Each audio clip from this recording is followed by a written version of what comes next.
महाराष्ट्राच्या पुढच्या अनेक वर्ष राजकारणावर अधिराज्य करणारे देवेंद्र फडणवीस आपले मुख्यमंत्री ही कोणतीच गोष्ट सहजपणे करत नाही. म्हणजे मैत्री खातर ते 1.5-2 तास गेले हे काही खरं वाटत नाही. त्याचं कारण असं की एखादी गोष्ट नाकारणं किंवा एखादी गोष्ट स्वीकारणं याच्यामध्ये देखील ते तारतम्य बाळगणारे असे नेते आहेत.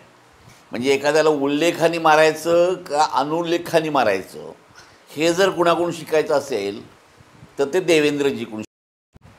असे देवेंद्रजी मनसेचे नेते राज ठाकरे यांच्याकडे भेटायला गेले तेव्हा जरी मीडियाला काही सांगितलं नसलं तरी तिथली चर्चा ही अर्थातच राजकारणावर झाली. ही गोष्ट खरी आहे. एक गोष्ट खरी की महानगरपालिकेच्या मुंबईच्या निवडणुकीमध्ये ठाकरे हा ब्रँड हा भारतीय जनता पक्षाला पाहिजे.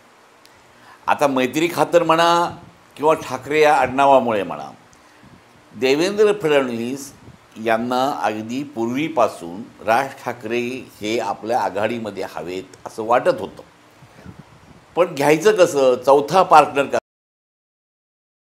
मध्ये चौथा कशाला? या गोष्टीमुळं ही गोष्ट लांबत गेली. पण महानगरपालिकेच्या निवडणुकीच्या निमित्तानं ही गोष्ट आता प्रत्यक्षामध्ये येईल असं दिसतंय. मागे देखील तसे ते जवळ आले होते.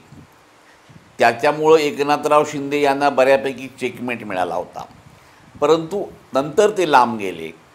ते दूर जाणं जवळ येणं हे जे आहे याच्यापेक्षा महत्त्वाची गोष्ट अशी की महानगरपालिकेच्या निवडणुकीमध्ये मनसेला बरोबर घेतलं जाईल हे निश्चित आहे. आता त्याचा फॉर्म्युला कसं असेल ह्या बाकीच्या गोष्टी ह्या काळाच्या ओघामध्ये ठरतील. परंतु कहाँ से शुरू करे, अटलीचं फार पॉप्युलर असं वाक्य आहे, कहाँ से शुरू करे, शुरू से शुरू करे या अंत से शुरू करे. याप्रमाणे आता ह्या नात्याची सुरुवात कुठून करायची हा खरा प्रश्न भाजपच्या समोरही आहे आणि राज ठाकरे यांच्या समोर देखील आहे. विशेषतः फडणवीसांच्या समोर आहे. म्हणून कदाचित ते असं म्हटले असतील की विधान परिषदेमध्ये आपण अमित ठाकरे यांना घेऊ असं म्हटले असतील कदाचित. परंतु म्हणून राज ठाकरे अमित ठाकरे यांचंच नाव सुचवतील हे काही खरं नाही. म्हणजे राज ठाकरे ऐन वेळेस दुसऱ्या कुणाही जवळच्या माणसाचं नाव सुचवतील आणि अमित ठाकरेंना ते बाजूला ठेवतील असा राज ठाकरे यांचा स्वभाव आहे.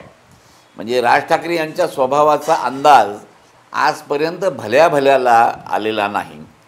पण एखादी गोष्ट हातात घेतली की नेटाने ते शेवटापर्यंत नेण्याचा त्यांचा तो फक्त स्वभाव नाही. पण एरवी राज ठाकरे यांचा स्वभाव अगदी सरळ आहे. छक्के पंजे त्यांना माहीत नाही.